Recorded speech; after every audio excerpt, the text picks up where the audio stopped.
ماوەی زیاتر لە 3 ساڵە بینایەک بۆ خانەی بە ساڵاتچوان و پەککەوتەکانی سنووری قەزای چەمچەماڵ لە ناحەی شۆڕش تەواو بوو و بڕی زیاتر لە 50 ملیۆن دینار بۆ پێداویستەکانی ناوی خرج کراوە، بەڵام تا ئێستا ئەو بینایە نەکراوەتەوە و بەو هۆیشەوە بەشێک لە پیر و پەککەوتەکانی ناوچەکە ڕەوانەی خانەی بە ساڵاتچوانی سلێمانی دەکرێن.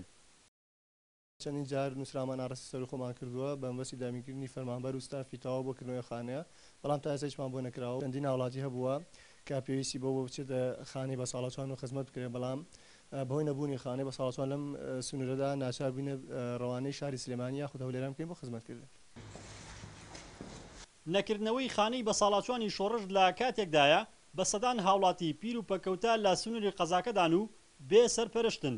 لە ماوەی ڕابردووشدا ڕێکخراوێکی بیانی 20 خانووی بۆ ژمارەیەک لە پیر و پەککەوتە و بێسەرپەرشتەکانی قەزاکە دروست کرد و لە ئێستادا بەشێکیان لەو خانوانەدا دەژین.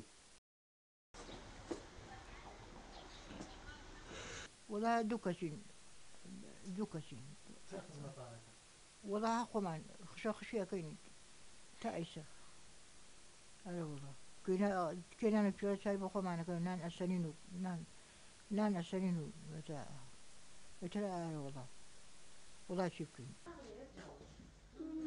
چەمچەماڵ و ناحیەکانی دەوروبەری بەهۆی ئەوەی زۆرترین کەسوکاری ئەنفالکرا و شەیدی تێدایە، لە ئێستادا ژمارەیەک لە وڵاتیانی ناوچەکە بێ کەسوکار ماونەتەوە و بەهۆی هەڵکشانی تەمەنیانەوە پێویستیان بە خزمەتکردن و سەرپەرشتی کردنە، بەڵام بەشێکیان بەهۆی لایەنی کۆمەڵایەتی نایەنەوێت بچنە خانەی بە ساڵاتچوانەوە.